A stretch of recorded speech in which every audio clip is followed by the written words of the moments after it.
안녕하세요. 애니능률의 오지혜입니다. 우리 아이 영어 단어 어떻게 공부하고 있나요?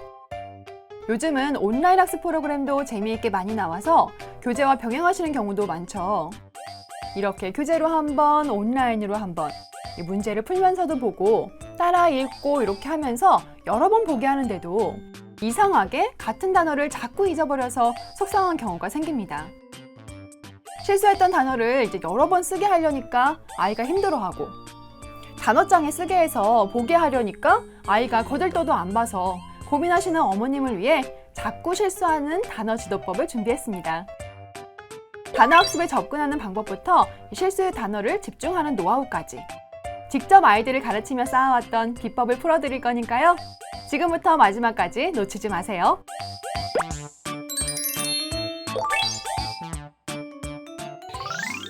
영어 단어 학습이 참 쉬운 것 같으면서도 어려워요.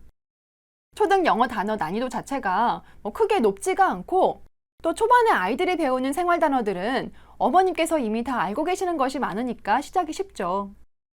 처음에는 엄마랑 같이 듣고 읽고 하는 것이 재밌으니까 곧잘 따라하던 친구들이 한 달, 두 달 지나면 실증 내고 하기 싫으니까 자꾸 보상을 바라면서 협상을 시도합니다. 엄마, 나 이거 하면 뭐 해줄 건데?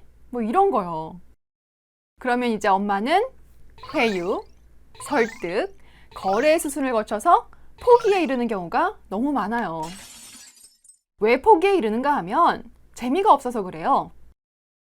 아이가 재미없어 하니까 엄마도 재미가 없고, 엄마가 재미가 없으면 아이의 학습 의지가 쭉 떨어지면서 처음에 시작했던 열의는 사라지고 영어랑 영어 가르치는 엄마가 싫어지는 결과만 남는 거죠. 특히 어려운 부분을 만났을 때 이런 일이 자주 일어납니다. 아이가 같은 단어를 두 번, 세 번 이렇게 막 실수하면 대부분의 어머님들의 대응은 비슷해요. 자주 듣기, 자주 물어보기, 틀린 문제 다시 보게 하기, 이런 여러 번 복습에 연결되죠. 물론 이 방법이 나쁜 건 아니에요. 효과가 있습니다. 문제는 마음이죠. 한 번씩은 경험해 보셨을 텐데 그 깜지 쓰기 아시죠? 틀린 단어나 공부할 단어 10번, 20번씩 쓰면서 읽고 외우게 하는 학습법이죠. 되게 단순하고 반복적으로 하는 활동이라 암기에 도움이 되기는 해요. 근데 해보셔서 아실 텐데 이게 스트레스가 되게 엄청나잖아요. 일단 재미가 없으니까요. 근데 이걸 우리 엄마가 시킨다고 생각해 보시면 엄마가 미워질 수도 있지 않을까요? 그래서 아이가 어려워하는 부분을 좀 만나게 되면 학습의 방식을 바꿔보시길 추천드려요. 특히 영어 단어 학습에서 자꾸 실수하는 단어가 생기면 그 단어를 기억할 수 있는 다양한 단서를 만들어주시는 것이 정말 중요합니다. 오래 기억할 수 있도록 여러 개의 끈을 이어주는 거죠. 기억의 끈 만들기는 3단계로 나눠서 지도해 보실 수가 있어요. 먼저 1단계는 단어를 처음 만날 때 해보실 수 있어요. 이 단어랑 의미를 쭉 듣고 말해보면서 호감 단어하고 비호감 단어를 골라볼 건데요. 예를 들어 초등영어 단어가 된다 책으로 말씀을 드리면요. 일단 오늘 보는 책의 단어들, 요거를 아이랑 함께 쭉 읽어보는 겁니다. 그리고 나서 공책에 마음에 드는 단어와 들지 않는 비호감 단어를 적어보게 하는 거예요. 이렇게 공책을 여셔서 반으로 접고 아이가 위에다 호감 단어는 하트, 원치 않는 단어는 이렇게 해골 이렇게 적어가지고 예쁘게 쓰신 다음에 원하는 단어, 좀 싫은 단어를 쓴 다음에 이유를 써보게 하시는 거예요. 이유를 잘 보시면 혹시 발음이 마음에 들지 않아서 그렇다면 어떤 발음이 그런 건지, 의미가 싫다면 왜 그런 건지 간단하게 적는 것이 좋습니다. 그리고 나서 이렇게 학습을 다 하고 나서 아까 골랐던 그 단어에 변화가 있는지 확인해 보는 거예요. 혹시 자꾸 틀려서 싫다면 틀리는 이유를 발음, 의미, 철자 중에 어떤 부분인지 정확하게 파악해 주세요. 그 반복되는 이유를 모아보면 아이가 실수하는 이유를 찾기 쉬워요. 예를 들어서 단어가 길어서 철자가 어렵다라는 이유가 자주 반복된다면 그 다음 공부할 때도 긴 단어가 어려울 수 있으니까 다음 학습을 할 때 긴 철자의 단어를 비호감 단어로 미리 지목하면서 엄마는 요 단어가 좀 어려운 것 같은데 어때? 라고 물어봐 주시면 아이와 공감대를 이룰 수 있어서 학습에 흥미를 더할 수 있어요. 요 1단계에서 제일 주목할 점은 호감과 비호감 단어를 고르면서 단어를 자연스럽게 공책에 쓰게 하고 이 비호감 단어에 주목하도록 유도하는 것입니다. 싫어하는 이유를 기억하면 자연스럽게 단어에 대한 기억의 끈이 하나 더 생기면서 그 단어에 대한 인지가 좋아지는 것이죠. 다만 이 비호감 단어가 너무 많아지면 영어 단어 학습 자체가 싫다는 반응일 수 있으니까 이 점차 비호감 단어를 줄여가면서 한 3개에서 5개 정도만 고를 수 있도록 지도하시길 추천합니다. 2단계는 학습 중간이나 마무리에 활용해 보실 수 있어요. 단어 학습을 할 때 기억의 끈을 만들어주기 위해서 단어에 대한 새로운 정보를 많이 생각하도록 지도하는 것이 되게 중요해요. 그 영어의 철자나 의미도 되게 중요하지만 그 단어가 가지고 있는 이런 페이지 전체나 이 단어들이 모여있는 이유들을 알려주는 것만으로도 단어 기억에 큰 도움이 되거든요. 예를 들어서 초등영어 단어가 된다 이 권을 보시면 여기 단어를 배우는 목차마다 종류가 정해져 있다는 걸 보실 수가 있어요. 이렇게 보시면 문장으로 들어있기 때문에 활용하시기가 너무 좋죠. 이 문장을 활용해서 내 문장 만들어 보기를 꼭 해주세요. 글로 쓰지 않아도 됩니다. 나에 대한 정보가 들어가도록 하는 것이 중요해요. 이것을 영어 지도법 중에 personalization이라고 하는데 나에 대한 기억은 다른 기억에 비해서 오래 남는 것뿐만 아니라 영어를 활용할 때에도 가장 많이 사용할 수 있기 때문에 단어 학습의 효과를 높일 수가 있답니다.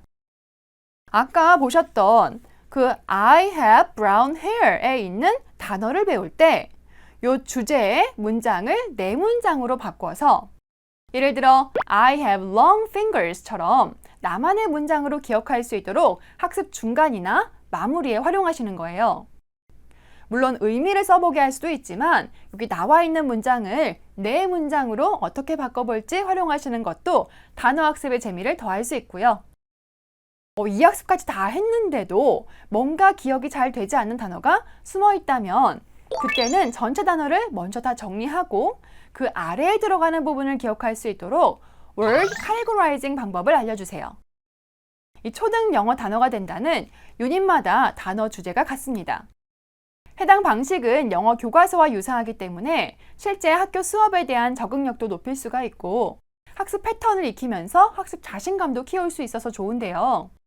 이 단어들이 어떤 주제 안에 들어있다는 것이 명시되어 있지 않다는 것이 중요해요. 보시면 여기 나와 있는 전체 단어를 하나로 묶는다면 어떤 걸지 유추하는 활동을 할 수 있다는 거죠. 유닛 1에 나오는 단어들은 head, neck, shoulder, arm, leg, hair, tooth, finger, knee, toe 총 10개입니다. 이 단어의 총 내용을 다 담을 수 있는 상위 개념, 즉 주제를 고른다면 뭘까요? 맞습니다. 정답은 body, 몸이죠.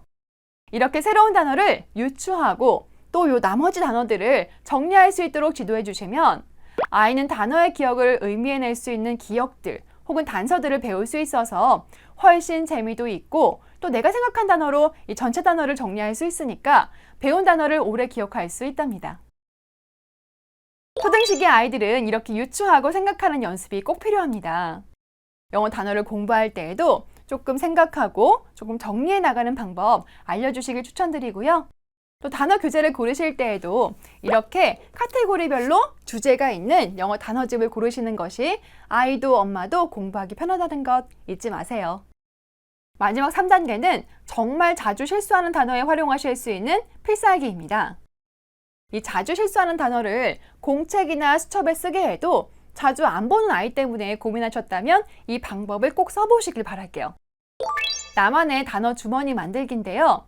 일단 앞뒤가 하얀 종이를 이렇게 작게 잘라서 준비하세요. 그리고 투명한 주머니나 투명한 비닐을 준비합니다. 지퍼백도 좋고요.